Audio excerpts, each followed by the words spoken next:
Mahout grinned. Are you going to be all right by yourself? He looked down at Wildebeest. Or do you need your friends? Oh, wait. He glanced around at the fallen heroes. Looks like they can't move. He burst into loud laughter. Wildebeest smiled calmly. Seems like your pets aren't moving either. Mahout's face darkened instantly. Serious. Cold. Then, without warning, he moved. A punch. So fast the air itself cracked. The shockwave thundered across the street. But, Wildebeest had already moved. Dodged. Effortlessly. Still smiling, Mahout didn't stop. He surged forward. Punch after punch after punch. Each one carrying enough force to disintegrate anything in its path. The ground shattered. Buildings trembled. But Wildebeest remained calm. No fear, no hesitation. His movements precise, fluid, almost as if he could see every attack before it came. From a distance, Kukaracha stepped beside Akigan. Are you going to step in? Akigan shook his head slightly. There's no need. We became heroes to protect people and expose those who didn't. Akigan stood, watching silently. But right now, Wildebeest is doing exactly what a silver rank hero is meant to do. Interrupting him would dishonor him and us. Kukaracha exhaled slowly. Well, I guess you'll step in eventually. When he ends up like the others behind us. Akigan smiled faintly. That won't be necessary. A voice came from behind them. Deep. Steady. Akigan and Edmund turned. Behind them, Grand Sumo stood, wounded, breathing heavy. Beside him, Excalibur and Yoko. Grand Sumo stepped forward slowly. Wildebeest is the #1 silver rank hero. He exhaled. The only ones above him are the gold rank heroes and the Cabal of Justice. That makes him one of the strongest in all of Liberty Nation. Kukaracha rubbed his chin thoughtfully. Really? He glanced at the fallen heroes around them. That doesn't make much sense. He pointed casually. Your #2 is lying there half dead. I don't think there is much of a difference between either of them. Akigan turned his face away slightly, suppressing a smile. Excalibur's face flushed red. His grip tightened around his sword. Watch your words. His voice burned with anger. Wildebeest is a legend. He has held the #1 silver rank since the ranking system was created. He inspired people like us to become heroes. Kukaracha scoffed lightly. Oh wow, so you do care about being heroes. A pause. Or is this just an act? He glanced up at the helicopter hovering above him. For the cameras, so your rankings don't drop any further. Excalibur clenched his fist tighter, veins rising. Tension snapped in the air. That's enough. Yoko's voice cut through sharply. Cold. Controlled. They think they're the only heroes in the city, actually doing any good. But this isn't the place for this argument. Silence fell. Yoko looked directly at Akigan, and for a brief moment, he looked back at her. No words. Meanwhile, the battle raged on. Mahout panted heavily. Not a single punch had landed. Not one. Wildebeest was impossible to touch. Every strike missed. Every attempt failed. Mahout growled in frustration. Is that all you can do? Run, and you call yourself a hero? Wildebeest smiled calmly, unbothered. Then, he spread his arms. A thick coat of fur began to grow across his body. Muscles shifting, bones adjusting. A pair of horns emerged. His form changed. More primal, more beast than man. Mahout watched closely. Eyes sharp, focused. Then, Wildebeest vanished. Gone. Mahout's eyes darted around. Where did you? A sharp whistle cut through the air. Mahout looked up. Wildebeest stood casually atop a lamppost, watching him. Then, in a flash, he disappeared again and reappeared right in front of Mahout. Mahout's eyes widened. Before he could react, Wildebeest's muscles swelled explosively, power surging through every limb. And then, smash! A monstrous punch crashed into Mahout's face. The impact sent him flying across the street, tearing through debris, shattering everything in his path. Grand Sumo smiled. There it is. Wildebeest's true form. A body perfect for pure speed and indomitable strength. Mahout stirred from within the wreckage. his jaw broken, blood dripping from his mouth. Before he could even rise, Wildebeest was already moving, circling him, fast, too fast for the eye to follow. A blade, a phantom, Mahout turned, trying to track him, but it was useless. Then, from behind, Wildebeest appeared, power exploding through his body. Wow!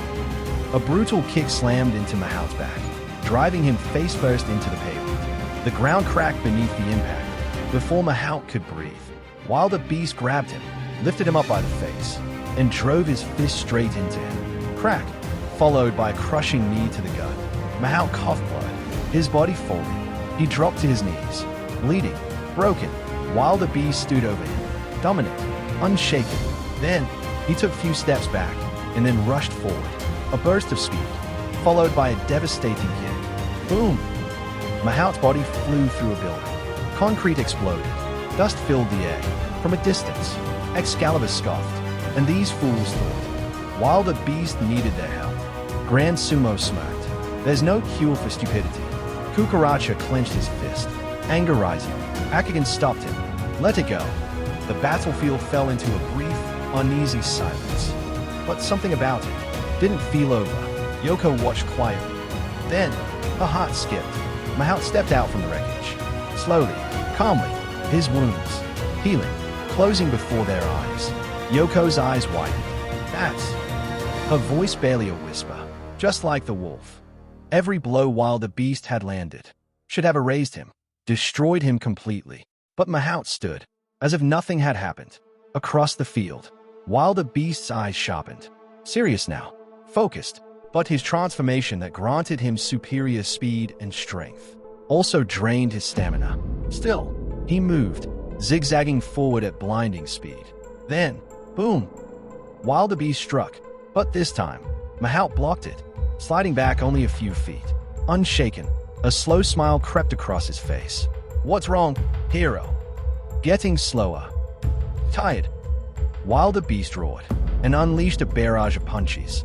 Relentless, ferocious, but Mahout blocked them all, one after another, and then his arms began to change, covered in a thick, wool-like layer.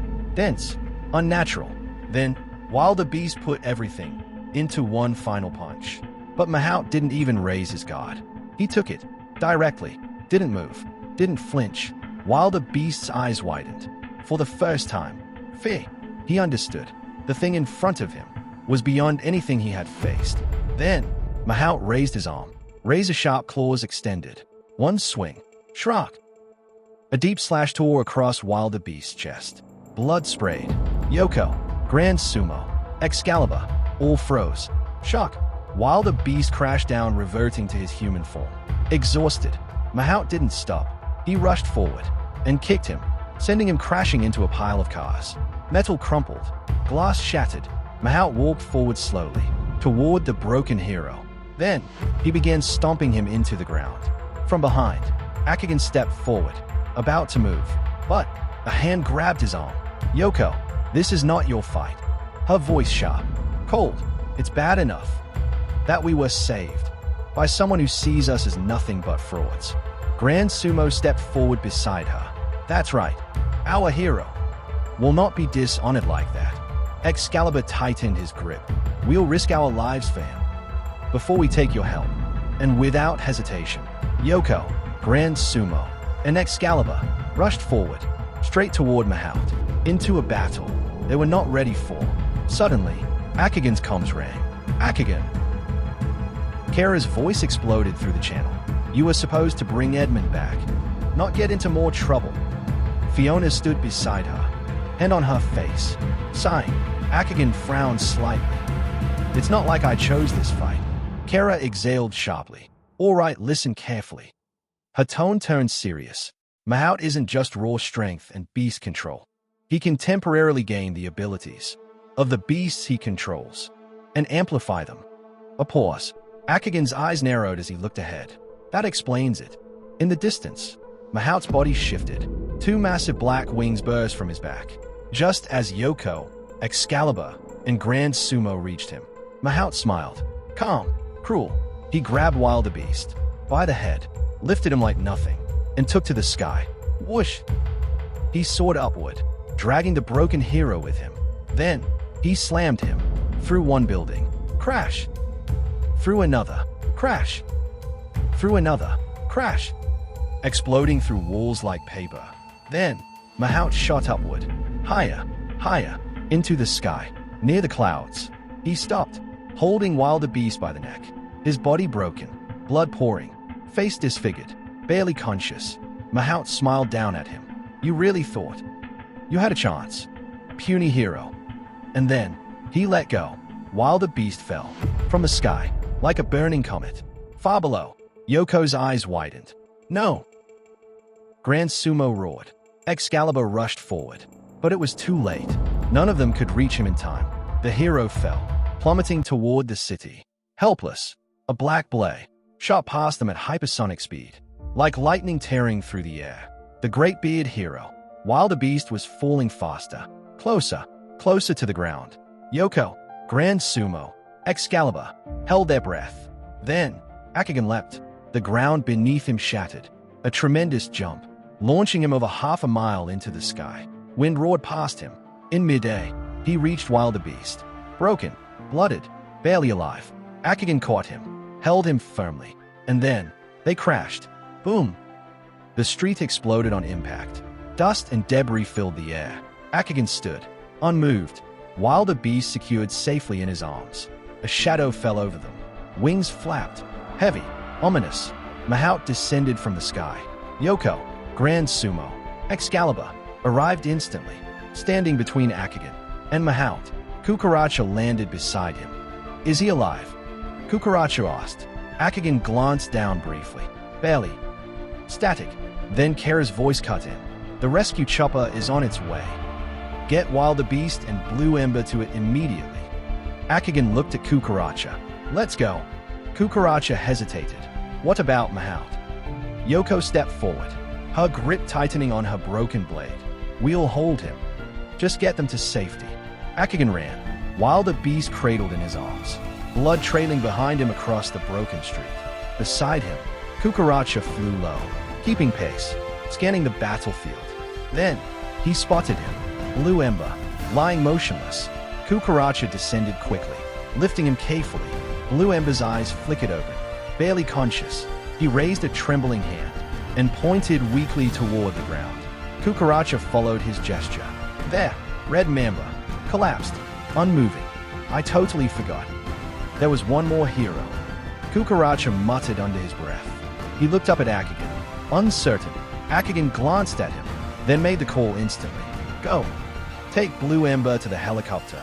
I'll get Red Mamba and Wildebeest. Akigan adjusted his grip, hoisting Wildebeest onto one shoulder, then lifting Red Mamba onto the other, and ran. Fast, relentless. The rescue helicopter descended from above, wind blasting across the street. Medics rushed out with stretchers.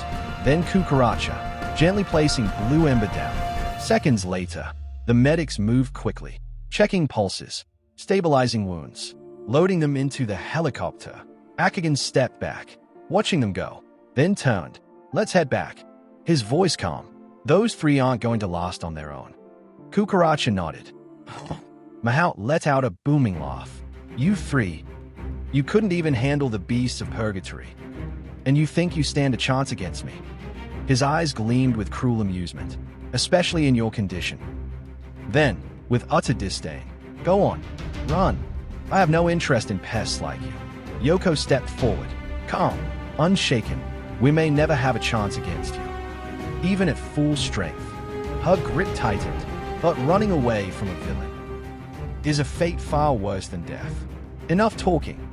Grand Sumo roared, his body expanded, muscles swelling, frame growing, twice his size, towering over Mahout like a giant. And then, he charged. Boom! The ground cracked beneath his feet. He slammed into Mahout. The two collided like mountains. Shockwaves rippled through the street. Mahout smiled. I see. You can increase your size. He began pushing back, effortlessly, but it doesn't seem to have made you all that strong. Grand Sumo's eyes widened. Despite his massive form, he was being pushed backward. Then, a flash of light. Excalibur struck. His divine sword released a blast of radiant energy. Crash! It slammed into Mahout's face, burning, blinding. At the same time, Yoko moved. Like the wind, she slipped behind Mahout's leg. Her blade flashed. A precise strike, right at the knee. Slash! Mahout's body dropped slightly. His leg weakened. For the first time, he knelt. Grand Sumo saw the opening. Now! With a roar, he grabbed Mahout, lifted him, and slammed him down. A full-force Grand Sumo slam. Boom! Mahout's head crashed into the ground. For a moment, silence, dust rising slowly into the air. The three heroes stood, breathing heavily. But Mahout rose again, slowly, calmly, his bruises, healing, vanishing as if they never existed. Grand Sumo's eyes widened. Oh, impossible. Then, Mahout moved. A single punch. Crack! It slammed into Grand Sumo's gut. His eyes bulged. Air left his lungs instantly. Before he could recover, Mahout grabbed him by the head, lifted him, like nothing, and slammed him face first into the ground. Boom! The street shattered again. Yoko reacted instantly. Her broken blade, held like a dagger, she aimed straight for Mahout's eye. But, too slow, Mahout's claw struck first. Slash! Her arm was cut open. Her weapon knocked away. She staggered back, unarmed, exposed. Mahout stepped forward, claws rising, aimed for her throat. The finishing blow. Swoosh! Excalibur intervened. His divine sword blocked the strike. Sparks exploded. Mahout paused. A powerful sword indeed. Then, he attacked again, and again. Excalibur's arms trembled, struggling to hold. But the sword did not break. Then, Mahout's leg shot forward. A devastating kick. Boom! Excalibur was launched, crashing across the ground, his sword absorbing most of the impact, saving his life. But not his body. He lay there, leg broken, unable to move, the divine sword beside him. Mahout walked over slowly. Marvelous. He bent down, gripped the sword. The moment his hand touched the hilt, his skin burned, like he had grabbed the sun itself. He recoiled instantly, discarding it. Excalibur smiled weakly. You think a monster like you can wield the divine sword? Mahout's face twisted in anger. He raised his leg, aimed straight for Excalibur's head. Then, a white blade. Yoko, with everything she had left. She moved, dragging Excalibur out of the way. Just as, boom! Mahout's foot crushed the ground where his head had been. Dust exploded upward. Let go of me, just go. Excalibur cried out. With that arm, you can't do much. Yoko shook her head. I'd rather die than leave my friends behind. Excalibur's eyes half closed, looked at her arm, bleeding heavily. Then around him, Grand Sumo lay unconscious, and Mahout was walking toward them. Slowly, a wide grin on his face, like a predator, closing in on its prey. Excalibur turned back to Yoko. Give me your hand. Yoko smiled faintly, placing her palm into his. It's all right. I won't let anything happen to you guys. Excalibur clenched her hand tightly. Suddenly, a burning heat surged between them. Like molten lava, Yoko's eyes widened. Pain shot through her arm. What are you doing? Stop. She tried to pull away. Don't do this. You earned it. Excalibur smiled softly. It's all right. The only reason I became a hero was because of the power of the divine sword. The divine sword lay beside him. Without it, I'm just an average man. His grip tightened slightly. But you have the power to turn even the dullest blade into the deadliest weapon. In your hands, the divine sword will finally be wielded to its true potential. He looked into her eyes, a gifted martial artist prodigy, who can learn any move in an instant and amplify the power of any weapon she holds. Should be its rightful owner. His voice faded. Not me. Yoko stared at her palm, a glowing star-shaped mark etched into her skin. She slowly closed her fist. Her eyes changed. Fierce, determined. She stood, one arm hanging useless, bleeding. With the other, she picked up the divine sword. It did not bane her. It resonated. Her innate ability activated. Any weapon she held became stronger, faster, more durable. But this wasn't just any weapon. The divine sword responded in return. Its energy surged. Yoko began to radiate a blinding aura. The ground beneath her cracked. Even Mahout paused. For the first time, he felt it. A threat. Mahout narrowed his eyes. This changes nothing. He lunged forward, claws tearing through the air toward her. Then, a blow. Yoko moved. Faster than before, sharper, cleaner. She slipped past him. Mahout froze. A heartbeat passed. Then he slowly looked down. His arm, gone, severed clean. Blood burst forth in a violent spray. Mahout roared. His wings burst out. He shot into the sky. Yoko smirked faintly. What's wrong? Losing an arm scare you? Mahout snarled. You think a weapon makes you my equal? He tore free a mass of debris and hurled it downward with crushing force. Yoko raised a blade. Divine energy condensed. Sharper, more precise. She fired. Every projectile, perfectly destroyed mid-air. She raised the divine blade again. This time, she pushed more power into it. Her power and the sword's divine energy, stacking, amplifying each other. Then, a massive divine blast erupted towards Mahout. Mahout slipped aside effortlessly. You'll never hit me with that. He smiled. Then, the blast bent, curved mid-air, twisted, and transformed. A dragon of pure divine energy, roaring to life. Controlled, guided, by Yoko's will, it wheeled back and slammed into him. Boom! Mahout crashed into the ground. A massive crater formed. Yoko smiled faintly. Then, suddenly, her vision blurred. Her body trembled. She had used up too much energy. Blood loss in her arm caught up to her instantly. She drove the sword into the ground, barely standing. From the crater, Mahout rose. His left arm gone, right shoulder missing. Regenerating. Slowly, barely, the divine wounds resisted healing. Yoko exhaled. Why won't you die already? Yoko collapsed to one knee, breathing heavy. Then, a hand touched her shoulder. You've done enough. She turned. A gray figure stood behind her. Calm, silent, gold rank hero, Gray Shinobi. Mahout's eyes locked onto Gray Shinobi. A low snarl tore from his throat. His wings flared wide, shadows swallowing the battlefield. His claws extending into something monstrous. Then, he charged, desperate, raging, a final, all-out strike. Claws tearing toward Gray Shinobi's head. Then, silence. A single white blur cut through the chaos. Gray Shinobi moved. So fast, no one saw it. 6 flashes. Clean, precise, too fast to follow. One after another, Mahout froze mid-motion, his claw hanging inches from Gray Shinobi's face. His eyes widened, confusion flooding in. What? A breath passed. Then, his body came apart. Mahout's head struck the ground last. His eyes still open, still searching, trying to understand what had just happened. Then, darkness claimed him. Silence spread across the battlefield. The wind howled through the shattered city, and Gray Shinobi stood unmoving. Untouched, Akigan skidded to a halt. Kukaracha dropped beside him. Both of them stayed at the lone figure standing ahead. Unmoving, unshaken. Akigan narrowed his eyes. Who the hell is that guy?